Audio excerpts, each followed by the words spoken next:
Charles.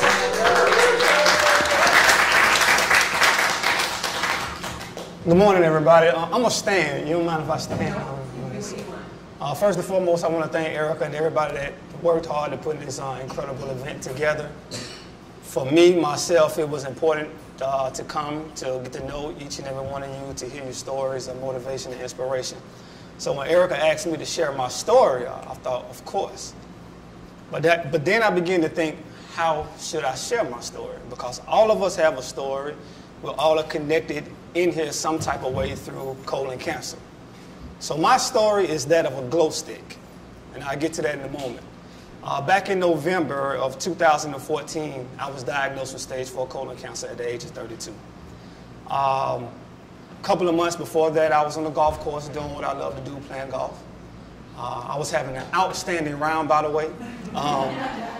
And throughout the round, I felt discomfort in my stomach. Nothing big, it just felt cramping.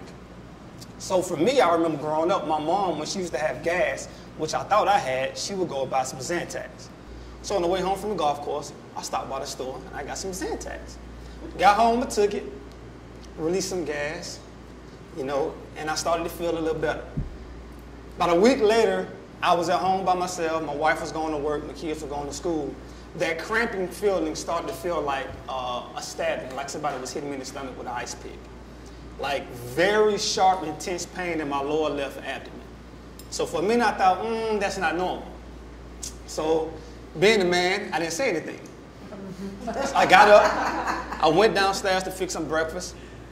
I ate, I got up to go back upstairs, it happened again. Then it started to happen like every 30 minutes. So around about 12:30, I called my wife. I said, babe, I'm feeling this sharp pain in my stomach. Now, my wife lost her brother unexpectedly at 34. So when something like that happens, she said, hey, go to the emergency room. So she told me to go to the emergency room. I did the manly thing. I said, you know what? I'll call my doctor. I'll go next week. So I didn't even go to the emergency room. This happened on Thursday. That Friday, it did it on and off. By Saturday, we had to take our girls to a birthday party. And I was afraid to eat. So at the party, I didn't eat. So when we got home, my wife and I were talking, the pain hit me, and I dropped to a knee. And she was like, it's 9 o'clock. If you go to the emergency room now, they'll get you in because they're trying to close. You need to go. So I went to the emergency room to check my blood work. They said, Mr. Griffin, your blood work is good, your labs are good, no prior health conditions, you're fine, you're in shape. I don't think anything is wrong with you. So they was about to discharge me. So a younger lady came in, doctor, she said, before you go, where's the location of your pain? And I showed her. She said, let me give you a rectal exam. So she gave me a rectal exam, and she came back, she said, microscopically, we found drops of blood. You need to go to your doctor. So I go to my doctor that next week, because I had already made the appointment. It's for Wednesday. I go, my doctor say, nah, we don't find anything wrong with your blood work. You know, you've been coming here, your physicals are good, you don't have any priors, so you're okay. So I told my doctor, I said, ma'am, I'm not trying to go against your expertise. I said, but playing college football taught me this. You need to know the difference between being hurt and being injured. Football players play hurt all the time. I said, this pain I'm feeling is more like an injury. When you're injured, you just can't go. I said, I've never felt this pain before. At the time, I wasn't thinking tumor. Maybe a hernia or something, but I just wasn't thinking tumor. So she says, well, you have to go to a GI specialist. I said, fine. Write me a referral, I'll go. Go to my GI specialist, young man. He said, Mr. Griffin, I don't think anything is wrong with you. He says, you're up here away from your family, the pressures of leading your family, raising your children up here on your own in the big city. I'm guessing it's stress. He gave me pain medicine and sent me home. Sent me home. So I took the pain medicine. It kind of eased up a little bit. So my wife and I, we had a discussion. I said, babe, I just don't feel comfortable with him telling me that. I had to go see him 6 times before they agreed to give me a colonoscopy. He wanted to do an upper endoscopy. So I said, Doc, are you going to put me to sleep for that? He says, yes. I said, well, just go in from the top and the bottom. I'm already going to be asleep. Just go in. He said, well, I tell you what. I do it, but it's going to be for a peace of mind because I guarantee you I'm not going to find anything. November 5th, 2014, I went in for my colonoscopy. Felt fine. I woke up. I wasn't saw anything. My wife and I went into the recovery room. He came in. He said, Mr. Griffin, your upper endoscopy went really well. Then he said, but. He hit me with that 3-letter word. And when he said, but, my heart instantly went from my chest to my feet. He said, but I was very shocked and surprised when I turned the corner in your colon and I found a large golf ball-sized tumor. He said, I'm like 95% sure it's cancerous. I couldn't speak for like a minute. Because I was waiting for him to say, man, I'm just playing. I told you it's going to be for a peace of mind. I'm just joking with you. He never said it. So, I'm 32 years old, married to a beautiful woman, 4 beautiful daughters. And I'm thinking to myself, how in the world can I be diagnosed with cancer? And he said, the pain that you felt is that the tumor was trying to protrude through your intestinal wall. So that's the sharp poking pain pain that you felt. It was trying to protrude out. He said, had that happened, it would have infected your stomach lining and you would have had a whole other issue. So he basically said, I'm glad you didn't listen to me and you pushed me to get a colonoscopy. We have a voice. Make sure it's heard, first and foremost. So after that, he encouraged me to go get scan after scan after scan. So that day, I went to go get an abdominal scan. They saw 2 spots on my liver that they thought was cysts. I had to go get a chest x-ray. And they saw some things on there that they weren't sure. So I had to go get a PET scan. They shoot the dye in you for like an hour. It turns all the cancerous tumors red when they slide you in the machine. So they slid me in the machine and come to find out that the 2 spots on my liver, they were not cysts. They were tumors.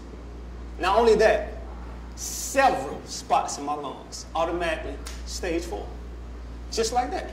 Now, what do you do? When you hear news like that, all of us have shared that news with ourselves or a loved one.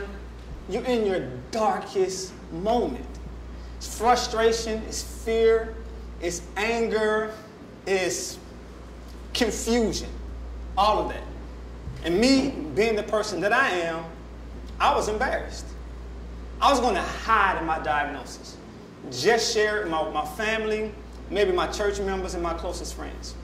Because I couldn't get over it. Like, how in the world could this happen to me? So for like the first month and a half, maybe 2 months, many nights I cried myself to sleep, couldn't get over it. I'm frustrated, my wife frustrated. She's at a point where she doesn't even really know how to engage me because I'm such an emotional wreck. So what do you do? And one night we were laying in bed and we're going back and forth in conversation. And out of frustration, she just said, well, baby, maybe this just ain't for you. Maybe this is, you being diagnosed with cancer is not a lesson for you, it's for other people. And I thought about that. And we talked about it. And she said, what if you just strong enough to take it on for others around you to give other people strength? From that point on, I stopped personalizing. And once I stopped personalizing it, I started to heal on the inside. And when I was able to heal on the inside, I was able to grow as a person. I was able to become an advocate, talk to people, and help people in their vulnerable state. So, how does that relate to being a glow stick? All of you are glow sticks. Every last one of you. You've got some caretakers in here, you have patients. Some of us, it breaks my heart to know that we have lost people.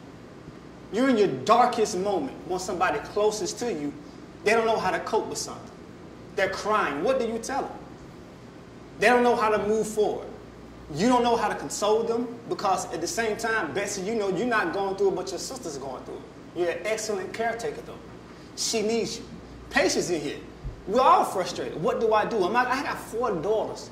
My youngest daughter just turned 6 last week. Like, what do I do? I can't imagine my life, their lives without me. So how do I maintain who I am with this news for my family? So here's the analogy. Let me see it, baby. This is a glow stick.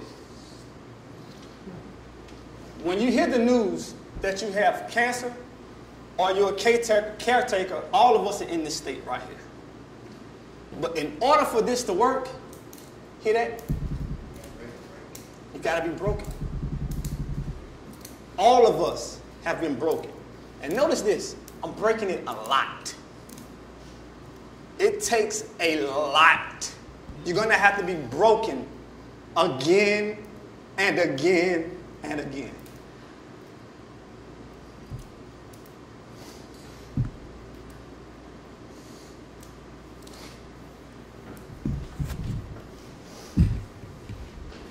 But when you're broken, look at this. You glow. That's our responsibility. Because there's so many people. We got it back. All right. We got it back.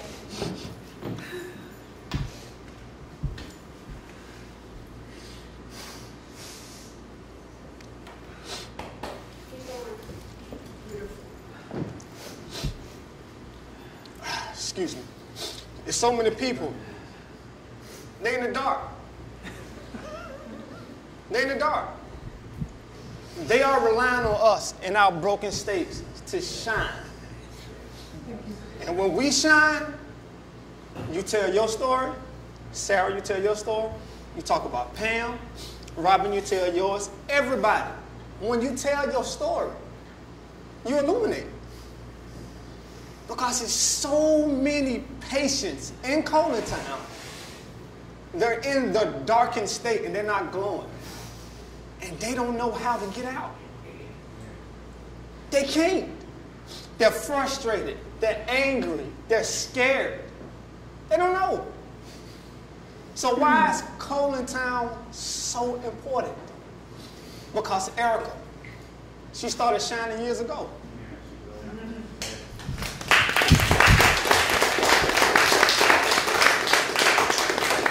Everybody that's in here, you started shining. And here I am, a person who felt somewhat out of place. It's not a lot of African Americans in COLONTOWN. It's not a lot of male voices in COLONTOWN. So when I was approached about coming, I was on the fence. I was like, man, I'm gonna be there. Probably gonna be the only guy.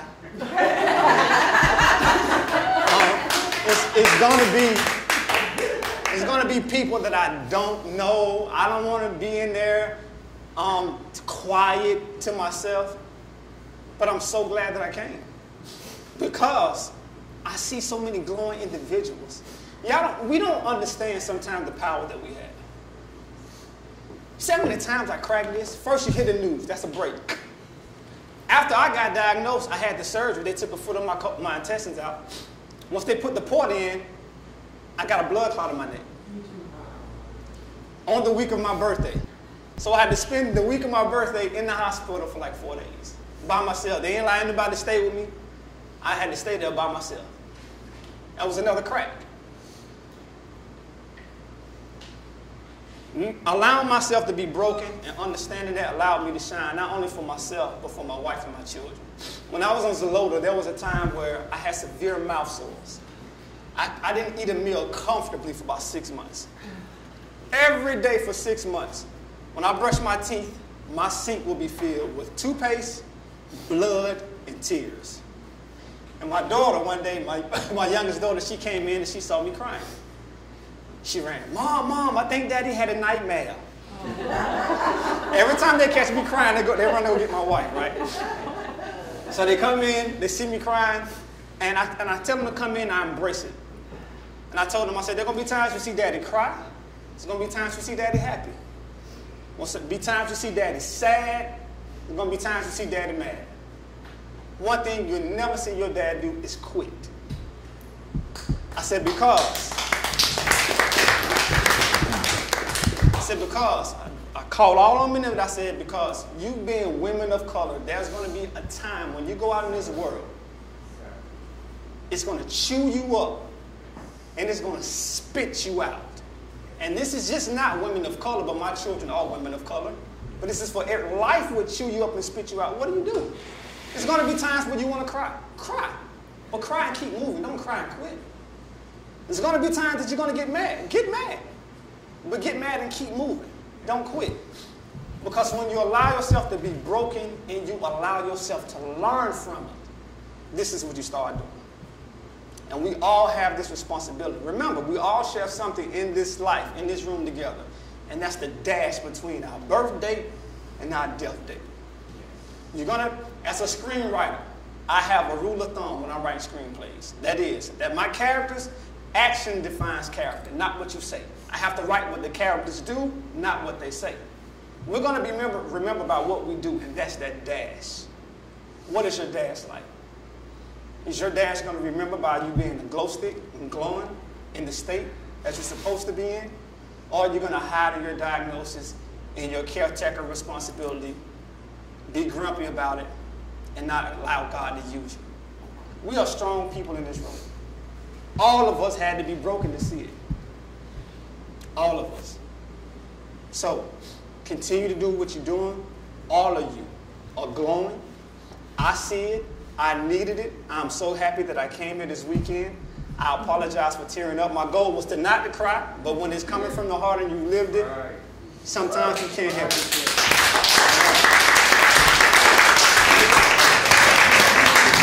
See, I told you. I told you.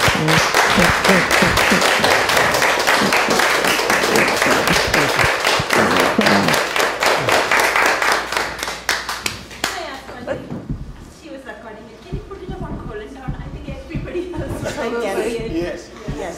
Of course we can. Yes.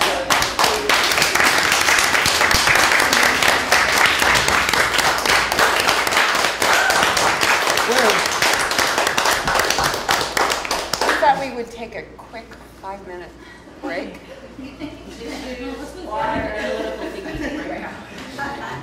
Can everybody fill out their cards?